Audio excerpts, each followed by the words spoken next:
ठीक है और सुकेश, एक बात आप मैं और बीच जोड़ में देना जोड़ना भी चाहता चाह हूं, रहे मोदी थे, जी से हमने एक चीज और सीखी। एक मिनट आ लो। उन्होंने एक नारा दिया था, मैं ये कह रहा था बार बार जब आप बजरंग बली की बात कर रहे थे वोकल तो फॉर मैं ये लोकल। कह रहा था राजीव जी से कि कहीं भगवान राम तो नाराज नहीं हो गए कि सारा भरोसा हम पे था, ये शिफ्ट करके भगवान राम हनुमान के पास चले गए, तो भगवान राम जी तो नहीं नाराज हो गए। ये देखिए एकजुटता एका की जो मैं बात कर रहा था, अब ये प्रेस कॉन्फ्रेंस की तस्वीर और वहां पर ये मंच पर फोटो ऑप कुछ और होता है और अंदर खाने कुछ और होता है। हकीकत कुछ और होता पर है। चलिए एक जो फोटो ऑप है, कम से कम उसमें भी अभी ये तस्वीर दिखाने की कोशिश की जा रही है। राष्ट्रीय अध्यक्ष मल्लिकार्जुन खड़गे हैं, उनके दाहिने ओर जो प्रदेश अध्यक्ष हैं डीके शिव कुमार, सिद्धरमैया जो मुख्यमंत्री रह चुके हैं, मंच संचालन प्रभारी कर रहे हैं। रणदीप सुरजेवाला का कम जिक्र हो रहा है, पर रणदीप सुरजेवाला पर भी एक ये अहम जिम्मेदारी थी सुकेश, प्रभार दिया गया। और यहां पर जो 10 महीने पहले से तैयारी हो रही थी, यहां कांग्रेस वो काम करती दिखी जो उससे उम्मीद तो बहुत से लोग करते थे, पर वो करते हुए पाई नहीं जाती थी। ये मैं बार बार कह रहा हूं, शुरू से कह रहा हूं कि अर्ली मूवर्स एडवांटेज जो है वो कांग्रेस को मिला है। ह्यूज एंटी इनकम्बेंसी, ये कहना चाहते होंगे जेटली जी, लेकिन अब कहना मुश्किल है कि मुंबई सरकार का जो नकारापन था, huge anti incumbency against the present government, Mumbai सरकार का नकारापन वो सबसे बड़ा शस्त्र साबित हुआ कांग्रेस के लिए। और जो करीब 10 महीने 1 साल पहले जो लोगों को रीच आउट कर रहे थे, वो लोगों परकोलेट करके नीचे तक गया। धीरे-धीरे ये सरकार करप्ट सरकार है। अब ये जेटली साहब नहीं कह सकते, क्योंकि उनके सीएम थे, तो वो नहीं कह सकते कि सीएम ने इतनी खराब बैटन हमको सौंपी जिसको लेकर प्रधानमंत्री पहले नंबर पे तो नहीं आ सकते थे, इसलिए वो दूसरे नंबर पे आए। अब सवाल ये है कि ये जीत कांग्रेस को, एक जो अभी तुरंत का संकट ये है कि मुख्यमंत्री बहुत आराम से चुन लेना, अब उसमें डीके शिव कुमार, उनके ऊपर केसेस हैं। अगर कांग्रेस डीके शिव कुमार, जिनका पहला हक बनता है, उन्होंने बहुत दिलेरी से मुकाबला किया है और सारे रिसोर्सेज लगाकर मुकाबला किया है, तो उनका बनता है।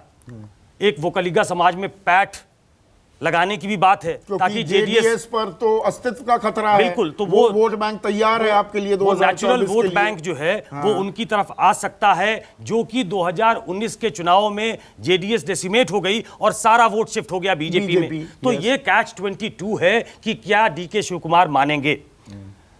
अब इसको अगर वो पा सकते हैं कि सिद्धरमैया को बना दिया जाए, क्योंकि वो बेदाग हैं, वो पॉपुलर है, डीके शिव कुमार के लोगों को, अब उनके समर्थकों को दे दिए जाए, उनके समर्थकों को मिले, उनको केंद्र में कोई रोल दिया जा सकता है, क्या उनको वर्किंग प्रेसिडेंट जैसा कोई रोल मिल जाए, वो स्ट्रैटेजिस्ट के तौर पे देखे जाते हैं, वो डिसरप्टर हैं कई मामलों में, वो दिलेरी से लड़ सकते हैं। तो ये प्रेजेंट इनकम्बेंट सरकार जो है वो, उसके लिए एक कोई ऐसा आदमी चुना जाए जिसमें डीके शिव कुमार का चुनाव हो सकता है। ये मैं जानकारी के आधार पे नहीं, मैं ऐसे कह रहा हूं कि ऐसा राजनीतिक प्रयोग क्या कांग्रेस सोच रही है क्या, अगर डीके शिव कुमार सीएम नहीं बनते हैं तो एक तो फौरी तौर पे जो कांग्रेस के सामने चुनौती है वो ये सामने है, और उसके बाद चुनौतियां शुरू होंगी कि क्या ये जो जीत है ये कांग्रेस को इतनी ऊर्जा प्रदान करती है जिसको वो आगे लेकर चलें कि बाकी विधानसभा चुनाव के जो चुनाव जो होने वाले हैं, चाहे वो मध्य प्रदेश हो, छत्तीसगढ़ हो, और जिस उठापटक की बात बीजेपी के अंदर वहां हो रही है कि बीएल संतोष का अलग गुट था, सिद्धरमैया माफ कीजिएगा बोमई का अलग गुट था, येदुरप्पा नाराज थे, वैसा ही कुछ संकट राजस्थान में है। अजमेर से उनकी यात्रा निकली है, पता नहीं कहां तक पहुंची, जयपुर तक पहुंचनी है, तो उसको पाटना, और इसके आधार पे 24 में जो एक बड़ा विपक्षी गठबंधन बनाने की तैयारी है, उसमें क्या कांग्रेस इतने ही, जैसे आज आलोक जी लग रहे हैं कि बहुत संभले हुए सधे हुए प्रवक्ता के तौर पे हैं, क्या कांग्रेस में ये अहंकार आ जाएगा कि अब हम मजबूत हैं, अब कोई आर्म ट्विस्ट नहीं कर सकता, अब कोई ऐसा हम पे थोप नहीं सकता कि अब आप सबड्यूड रोल में ही रहो, आप पीछे खड़े रहो और हमें आगे कर दो। तो ये तमाम चीजें अब उसकी कयासबाजी शुरू होगी। कांग्रेस के लिए तो सवाल है ही सुकेश, पर बीजेपी के लिए भी बड़े सवाल अब मुंह बाए खड़े हैं क्या।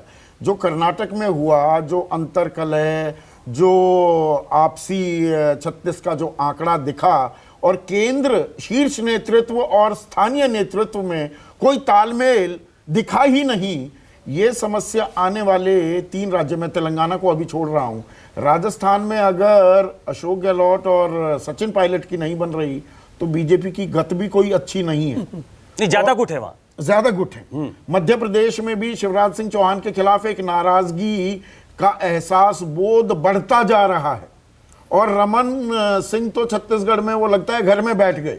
नंद कुमार साई नहीं, वो निकलना तो चाहते हैं, लेकिन बीजेपी चाहती है वो घर में बैठे। हाँ, और बीजेपी को पता भी नहीं लगता कि नंद कुमार साई जैसा बड़ा वहां का नेता कब कांग्रेस ज्वाइन कर गया, कैसे कर गया, कानो कान खबर नहीं हुई। देखिए, तो बीजेपी के लिए भी कुछ बड़ी समस्याएं खड़ी हुई है। बीजेपी के लिए कर्नाटक और ये जो 3 राज्य जिसका आप हवाला दे रहे हैं, उन दोनों में मूल फर्क है।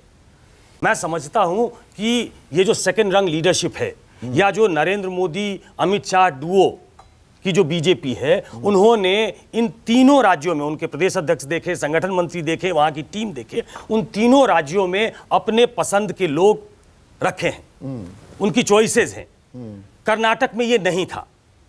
कर्नाटक में वो पुरानी लीडरशिप उसको रिजिक करके वो काम चला रहे थे। येदियुरप्पा हटे लेकिन बोम्मई बने, तो अब वहां पे कोई सेकेंड रंग लीडरशिप ये लोग तैयार करेंगे जिसके अब नए आधार पे उनके सामने जो चुनौती है उसका मुकाबला करेंगे। इन तीनों राज्यों में मुझे लगता है बीजेपी के पास एक प्लान बी है, लेकिन 15 साल और ये 4 साल और ले लीजिए तो बड़ी एंटी इनकम्बेंसी एक मध्य प्रदेश में मुंह बाय खड़ी है। और जैसा आपने कहा, राजस्थान में बहुत सारे सीएम एस्पिरेंट हैं, बहुत तो सारे सीएम एस्पिरेंट वो एक संकट आने वाला है, और ये संकट 2024 के पहले आने वाला है। तो ये तो आंतरिक कलह की बात हो गई।